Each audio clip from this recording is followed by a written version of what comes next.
Lan Revo thì tia phong điệp trong tàu tàu này làm gì tiết làm gì ấy làm chảo trong tàu thì tia mục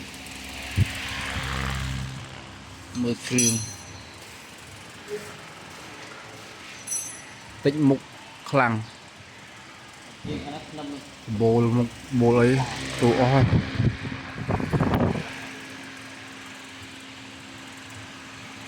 trong tàu mày